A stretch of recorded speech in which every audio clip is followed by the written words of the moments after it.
Hello, Fritz. The Bears are who we thought they were. The Bears. The Bears. I am the great Cornholio. We'll see what happens. Playoffs? See, Sean McDonough, Jay Billis. Goats. Can you play a song? Something cool. Put my mic on! I'm calling both games. Goes down the field for Smith. Oh, he got it. Seattle. We're getting ready for Cincinnati. I have the Eagles at number 1. I've got the Bills at number 2. So the Eagles and Bills switch places a little bit, as the Bills still a very good team, but I do have them down at 2 this week. And I felt like the Eagles dominated the Steelers this week and played really well. And I know that the Bills crushed Pittsburgh the first time. Not the first time. I know the Bills crushed Pittsburgh when they played earlier this season. Number 3, Kansas City Chiefs. They were on a bye this week, definitely, but there's really no other team that I think could really overtake them this week. Number 4, Minnesota Vikings. All right, yeah, they're 6-1. I'm not sure. I don't think they're necessarily. Well, okay, let me reword that before I say it. Not that they're not legitimate. I don't think Kirk Cousins is legitimate. There we go. That's what I'm trying to say. Kirk is I'm sorry. For me at least, the primetime struggles are too much for me to overcome, to believe that Minnesota is going to be some kind of, Super Bowl contending, elite, dominant force. I'm not seeing it.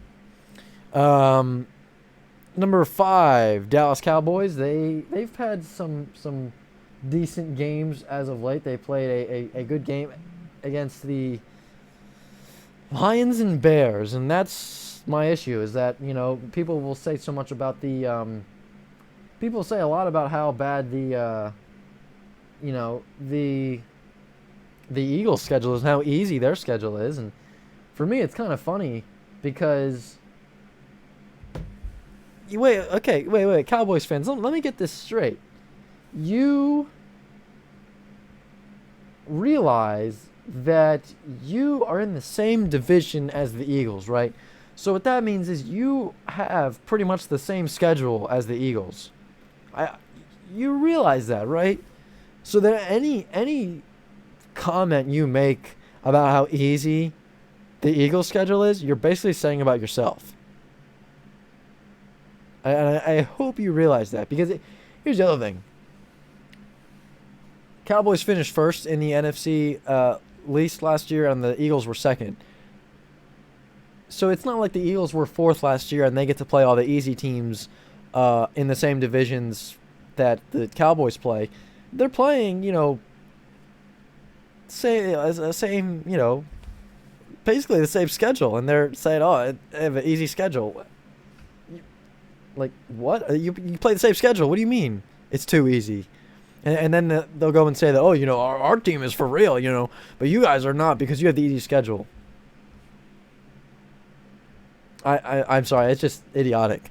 Number 6 rather, Seattle Seahawks, 5-3. I'm thinking that maybe I think the Seahawks are little by little becoming favorites to win that division, which is weird. I never would have thought I would have said that entering the year.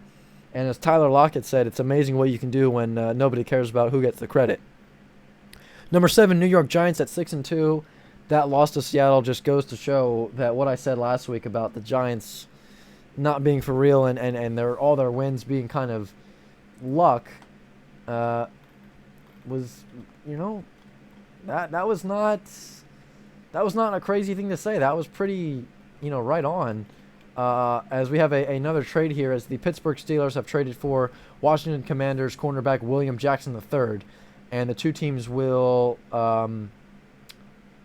swap late round picks in 2025. Jeez, The Commanders will get a 2025 6th-round pick, and the Steelers get a 2025 7th-round pick. So that's kind of weird. I don't think I've. That's got to be one of the few times I've ever seen teams trade 6th or 7th-round picks. That's a little odd. But anyway, the New York Giants, I just don't think that they are. They're definitely better than last year, don't get me wrong, but I don't think they are some team to. They're not scary. They're not scary. And I don't think that Daniel Jones is him either. Number 8, Baltimore Ravens at 5-3.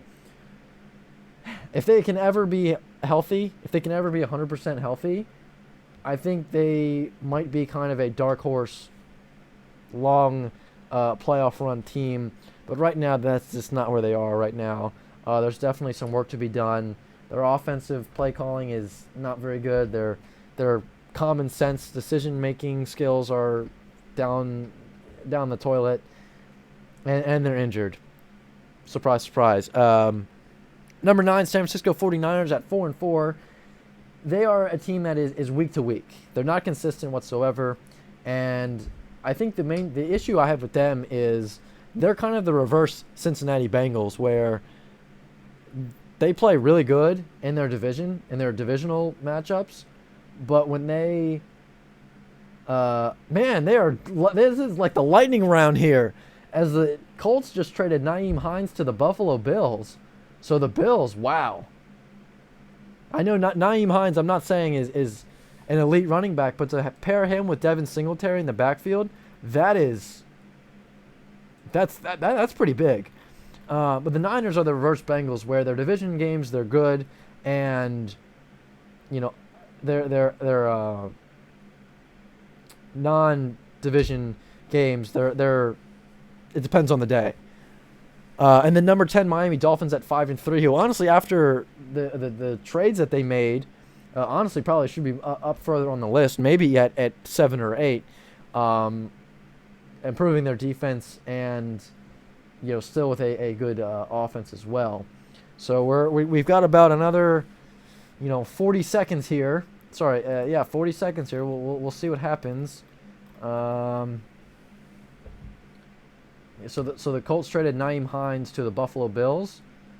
We'll see here what else happens. Let's see. Oh my goodness, people are so stupid on Twitter. Somebody said that the NFL needs an 82 game schedule. Come on, no more trades, really. We got about 10 seconds here, right, till 4 o'clock. So we'll see. All right. And it is the trade deadline. No more trades. I don't think there should be any more trades. So there you have it. That is the NFL trade deadline for you right here on Mike's Madness. So